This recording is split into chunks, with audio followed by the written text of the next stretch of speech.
So to our many viewers, welcome. We are at the headquarters of the Liberian National Police, where Police Spokesman Moses Carter will brief the press. Mr. Carter, you're welcome, sir.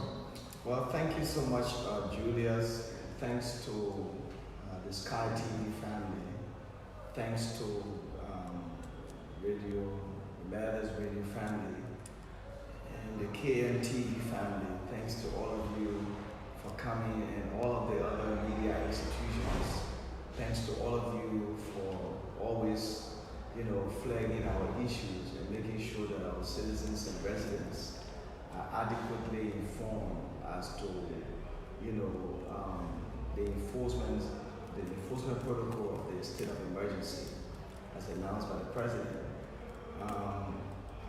The state of emergency has taken effect, and we have been doing our utmost best. When I mean I'm talking about the Joint Security and the Armed Forces of Liberia. We have been doing our best in making sure that we can, exert every means of making sure that our citizens can, subscribe or, obey the mandate as announced by the president, the stay-home mandate as announced by the president. I must admit that there are some challenges in the process. What are some of the challenges? Some of you may want to ask. Some of the challenges may include the ways of life of our people. Many of our people are not so much prone to sitting home. Many of our people are not prone to, restricting their movements. Many of our people are not prone to, observing some of the protocols, like, okay, don't go to church, don't go to the mosque, and you name it. However, these are temporary measures that are not meant forever, but because of the prevailing, health emergency that has prompted the president to declare a state of emergency, we all must be in compliance with these measures. And I continue to say that no one is doing a favor for anyone. You are not doing the government of Liberia a favor. You are doing yourselves a favor. If you contract this coronavirus, the likelihood of you infecting your family is imminent. The likelihood of you infecting your community is imminent. And so that is why, in the wisdom of the president and the government of the Republic of Liberia, the government thought that people needed to stay home. There are too many misunderstandings of this stay-home mandate. Some people think that the president mandate is basically to have people move about in the streets at will, and at 3 o'clock they can go in their respective communities. You could be doing yourself a harm, because as you move in the streets, you don't know who you are interacting with. You don't know their health status. You could contract the virus from one area and take it right back in your community, and you could be the source of infecting your entire community. That's why the president says stay home. Look, and what is happening is that many persons think that we will be brutal in dealing with our citizens. We will not use brutality in dealing with our citizens. Though there have been complaints coming from some quarters of our communities that some of our officers are using excessive force in dealing with our citizens, we have intimated and we've mandated these officers to use the best means of handling citizens. What are the best means? I just want to provide you an overview, operational overview, and then we can take some of your questions. So we want to make sure that the fundamental rights of our citizens, especially the ones who are comporting themselves, and I want to emphasize the ones who are comporting themselves in the best manners, their fundamental rights are respected. And the essence thereof of this enforcement is not just to use brutal force or to deal with our people in ways by which we will not respect their fundamental rights. It's to use different rules, use the rules of engagement. What are those rules of engagement? You may go to a community and see people in not observing the social distancing. What you could do, or what is expected of you is, as a joint security person, is to ensure that you are able to ensure that those who are now observing social distancing are made to observe social distancing. How do you do it? Is to educate them. Because we have a society that is highly illiterate. We have a society where some people are still in denial. They still think that the virus is not in Liberia. So we have the responsibility to make sure that we, provide civic education to our citizens while we continue with enforcement, of this state of, the state of emergency. So we have had a lot of challenges. What are some of the challenges? We have had some infiltrations. Infiltrations. What do I mean? We've had impersonators. Impersonating as, police officers, AFL officers, and others with apparatus, DEA, and you name it. What we have done is we have taken steps by making sure that some of those persons who were caught impersonating have been arrested. We have a few of them in our custody. And to put a number to that, because I know you journalists will want to ask how many persons have been caught so far. The number is, let's say, 7 persons have been caught in impersonating as, police officers, armed forces of Liberia officers, or Liberia Drug Enforcement Agency officers. We will deal with them accordingly in line with the law. Okay?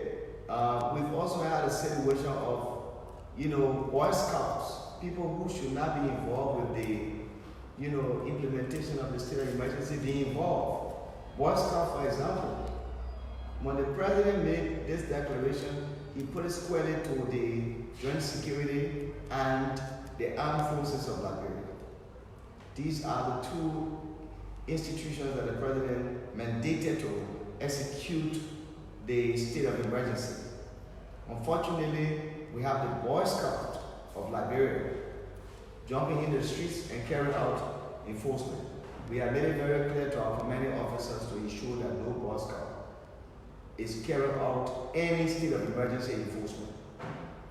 And that if any Boy Scout is caught carrying out state of emergency enforcement, said Boy Scout or Boy Scouts will be arrested and made to face the full weight of the law. Motorcycle task force. This operation is not, open to motorcycle task force. Motorcycle task force are not part of the joint security. We have had people asking who are those members of the joint security. The joint security is comprised of all paramilitary institutions that are supervised by the Ministry of Justice. And the chair of the joint security is the Minister of Justice, Councillor Frank Musa Dean. So all other institutions that are not supervised or that do not fall under the Ministry of Justice are not part of the joint security. The Boy Scout does not fall under the Ministry of Justice, is not part of the joint security. The city police does not fall under the Ministry of Justice, and so is not also part of the joint security. The city police report directly to their, the head of the city corporation. Okay, that's their direct supervisor. So the city police is allowed to carry out its normal city ordinance function. That has not been taken away from city police. So to see them in the street and think that they should not be in the street, they are allowed to be in the streets. But being in the street, they are not allowed to carry out enforcement of the state of emergency. Because the president was very clear, he put the mandate to the joint security and the armed forces of Liberia. And the reason why we need to have people who are, schooled or tutored with what to do and what not to do is because we don't want people going to the communities and doing things that they are not supposed to do, which will reflect the joint security.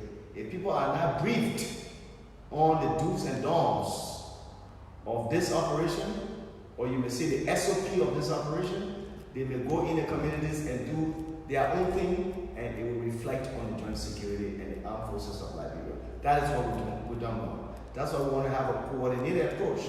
The city police is a partner police to the national police, but they have their own core functions that they must carry out outside of, carry out functions that are in line with the implementation of the state of emergency. So they must be respected. The city police must be respected, whether Monrovia City Police, whether Painesville City Police, Broadway City Police, they must be respected by Liberian citizens or residents while they carry out their normal functions. No one should disrespect them because they are a partner institution to the National Police Force or the Joint Security. We just like to make that very clear. Motorcycle union, find place, sit down. Motor tax force are not find place and sit down because we have a clear mandate that motorcycle is not part of this operation. Bosco is not part of our operations. So when you guys find any of these things in the media or the community, please don't hesitate to let us know and we'll take the immediate actions. And we've had some people calling on various media platforms and raising the issue of contradictions, with the information we're putting out to the public. Let me let the public to know that this operation is squarely in the hands of the Joint Security and the Armed Forces of Liberia. At any interval, the Joint Security and the Armed Forces can make adjustments in the enforcement based on the coordination or based on the compliance of the citizens, based on situations. So if you look in the streets today, you see vehicles running, you see motorbike running, because I don't want you asking those questions. That why are vehicles running, why are motorbikes running, all of that. Well, there have been several concerns raised to the heads of joint security institutions. So what we've done is we've taken into consideration all of those concerns, and we have decided to exercise a level of discretion wherein these, keke, motorbike, and other people run up to the 3 o'clock. Beyond that time, at 3 o'clock, they will not be allowed to be in the street until otherwise ordered by the National Security Council, which is the guiding force that provides all of the, direction to the joint security. If the National Security Council, in its best wisdom, chooses to change gear, we will definitely announce to you new measures. So it should not be like we are providing misinformation to the public. No, we will provide the essence thereof of all of these processes is to ensure that we do things in the best interest of our citizens. We can enforce all of these things. The underlying factor is we are doing it in the best interest of the country and our citizens and residents in our country. We must do everything. Discretion, we must use our best discretion in this enforcement process. I spoke to one of the local stations this morning. I said to them, I provided a hypothetical case. What if you have a situation where, and I'm just using KMTV Julius Cotton as a case study. Julius Cotton may be a Liberian living in, community X. He's not allowed to come in the street by 3 o'clock for any reason. He does not have asset pass. What if Mr. Cotton's wife or girlfriend is sick, or any of the kids in the home are sick, what do we do? Should we deny him of taking that kid to the hospital? We will not do so. So some of these kind of relaxations that you see in the enforcement process is to ensure that our citizens can have, especially those who are going to get essential goods and services, can run to get those things before the 3 o'clock and they can be indoors. Now, another thing here is we have asked our officers to ensure that they don't run behind people in their, in their homes, or to force them to say you must stay in your house.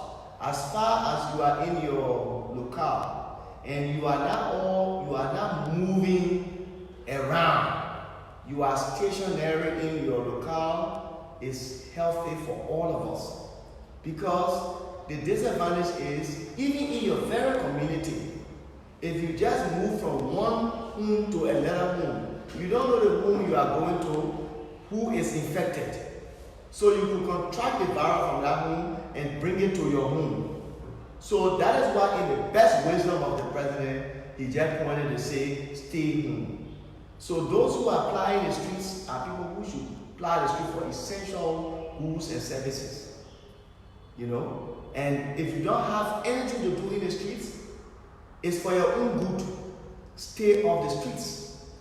Because coming into the streets, interacting with people that you don't know their health status, could make you more vulnerable.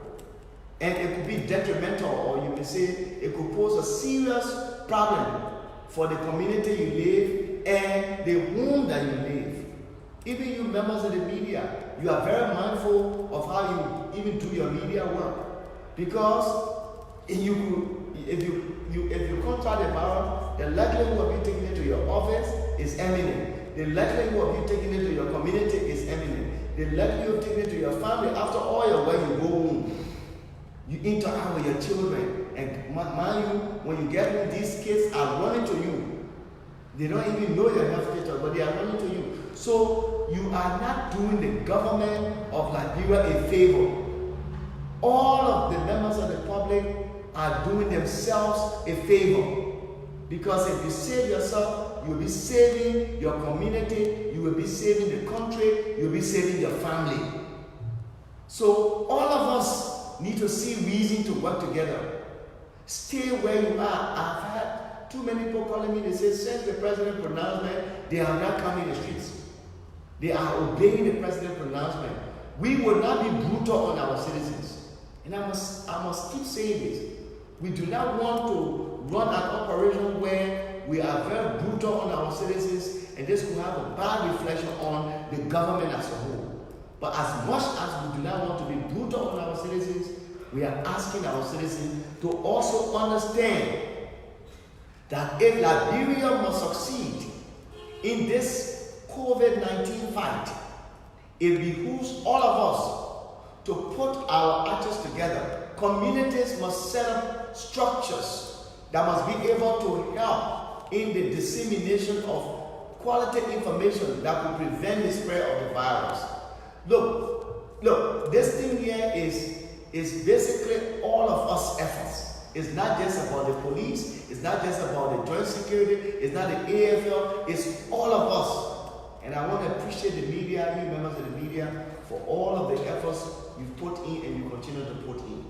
This is about all of us. Tomorrow, if this thing overwhelms Liberia, some of you may not even be in the streets. You will not even be here holding microphones and putting me on camera. You will be operating from your very homes. We don't want this thing to get worse.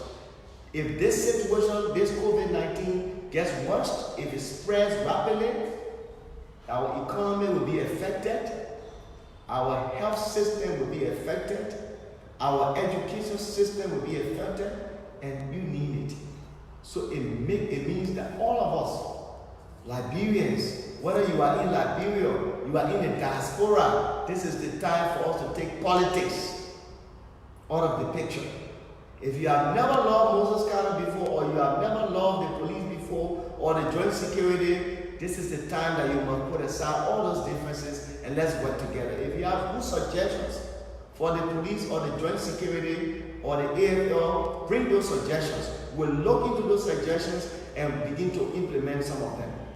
the ones that are implementable. But all of the politics, the police, on the police and the joint security, we beg our citizens, let's put aside the politics and let's focus on the livelihood, the survival of our citizens. So I want to say, ladies and gentlemen of the press, thank you so much. We have coordination mechanisms. We will be continuously briefing you guys. We will announce to you a schedule for regular briefing so that you can have that schedule and you can regularly come up at at the police headquarters here, where all members of the communication officers of the joint security will be here. If you have issues that have to do with DEA, you will have DEA communication person answering. If you have issues for the Ministry of Justice, we have the communication director of the Ministry of Justice will be here to answer those issues. We are developing a coordinated effort where we can regularly interact with you members of the media so that the information can be disseminated to our populace. We want to say thank you so much, and if you have a few questions, you can ask those questions and then we'll call it a day. Thank you so much. Thank you, Mr. Carter. You touched almost everything, especially some of the points that I came with, but just few.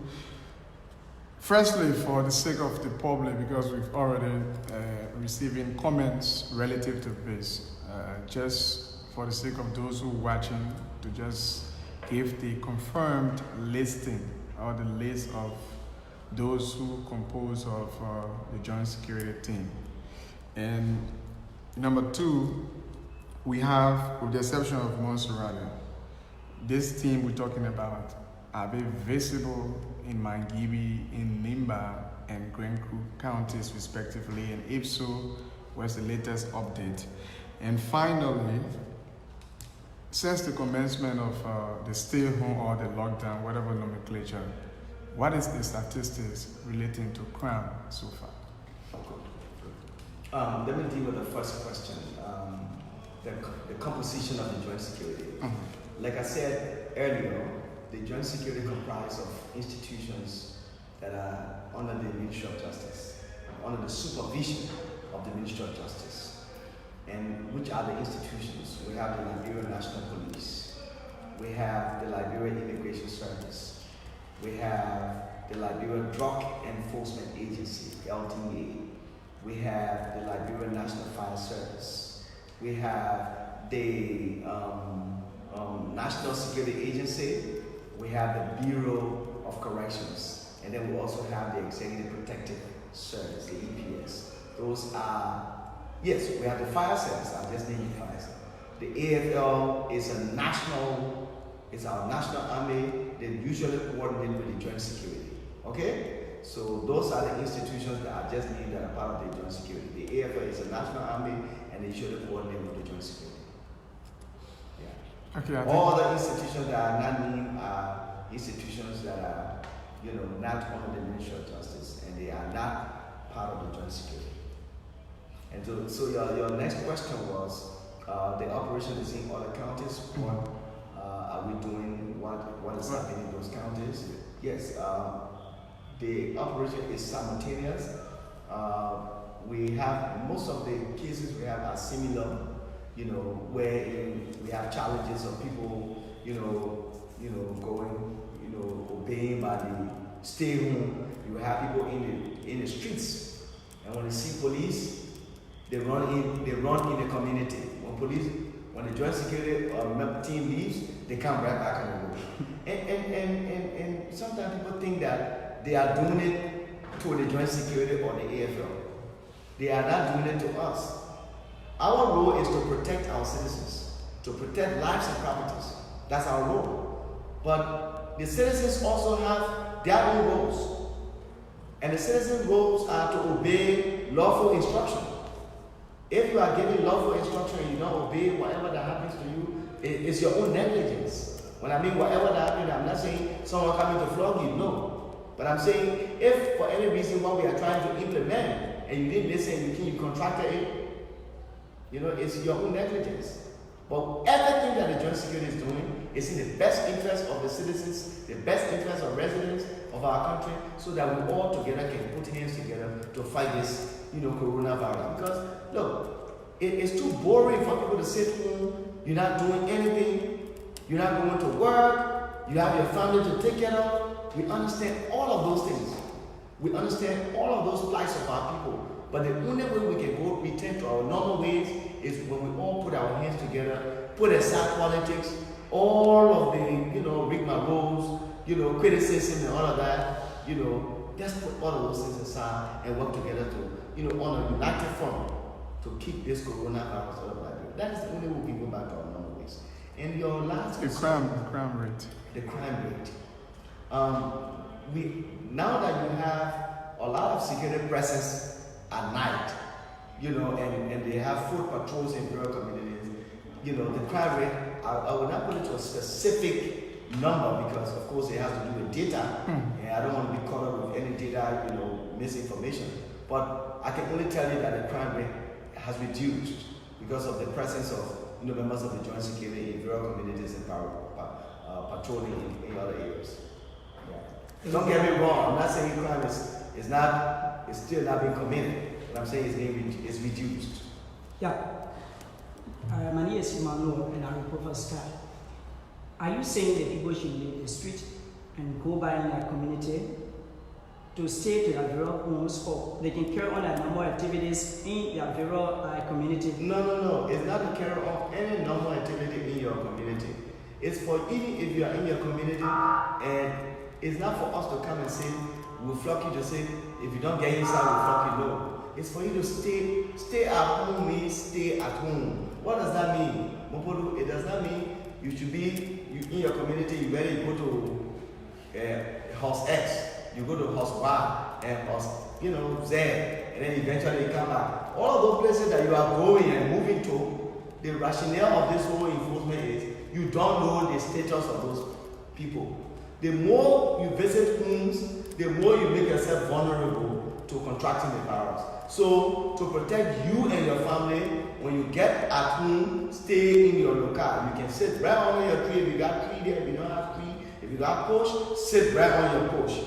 But it's not for you to be moving about. You say the person who should stay in our community, then we can play football in our community, or we can have our late entertainment center in our community and go to entertainment center. No. It's not for you to open entertainment center in the community because you say the person, we shouldn't move our community, we stay in our community. These are some of the reasons why our officers are doing foot patrols in the communities to make sure that people are in compliance with the protocols as announced by the Ministry of Health. Mr. Carter, sorry, my final question from my end. Since we started our own touring as part of this coverage, we observed that the Joint Security Team, their members to be exact, are not following the measures. For example, we see them trooped in a pickup or on a motorbike, 3 or 4. We see them at some checkpoints without wearing any of the protective gears. What is the team doing about it? Thank you for asking that question.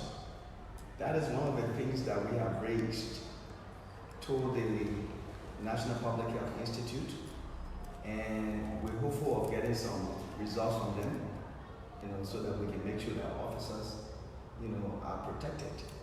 But these officers, when they are done with work, they go to their respective families. They need to be protected as they carry out their functions. So as we speak, they are not protected? Some of them are protected, and some, I will not want to sit here and say all of the officers, because you will still have to go back in the field and look at them. But we are we're working with the National Public Health Institute and the Ministry of Health to make sure that they can provide us those basic, protective, gears for our officers to use.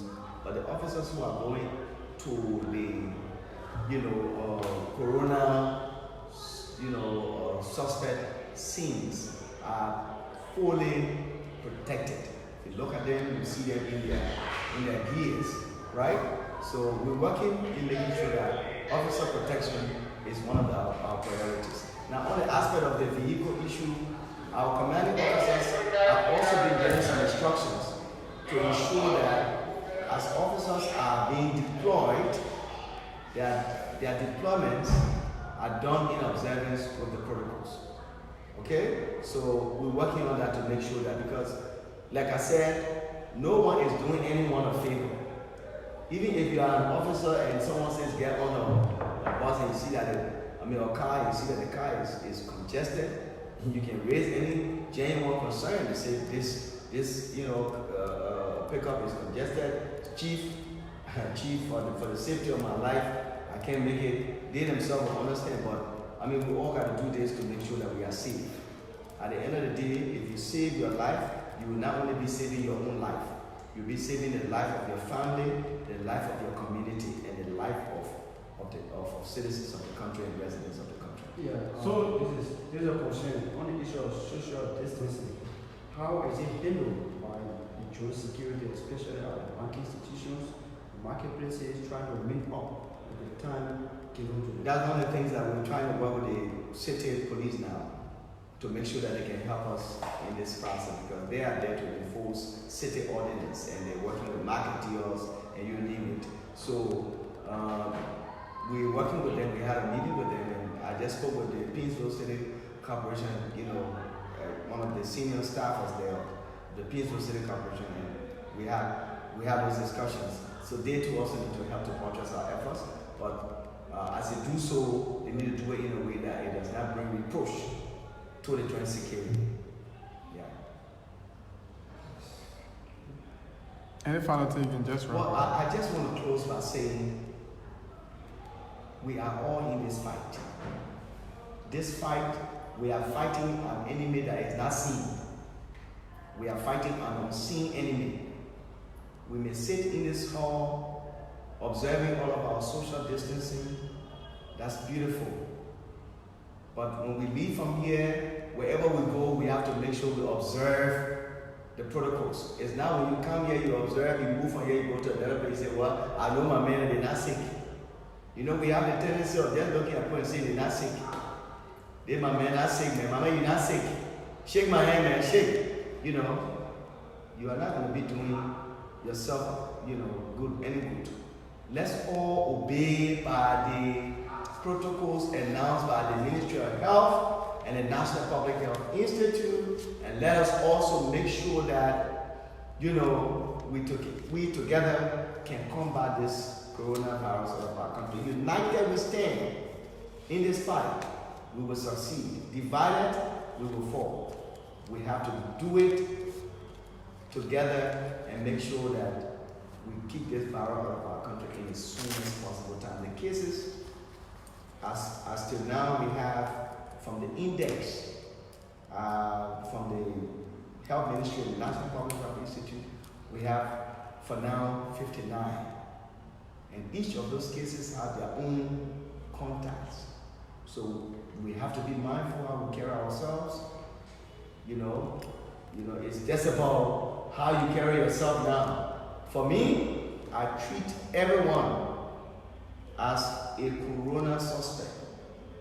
I treat everyone because I don't know your status. I'm not a medical person to know your status. So I treat you on the basis of protecting myself. So gentlemen, ladies and gentlemen, those of you that are following us on your social media platform and those of you that will relay this broadcast, please, let's help to kick this virus out of our country in as soon as possible time. If we delay, it's going to be very catastrophic for our country. Thank you so much. So this is how I'd like to wrap it up on this briefing. Moses Carter, police spokesman, has been providing us further detailed information about the joint security team and also some clarification relating to speculations and concerns by the public and the media. Please keep watching KMTV. Godfrey Nana Mbadu Kwanzaa, and I'm Julius Compton, because we are just everywhere. Bye-bye.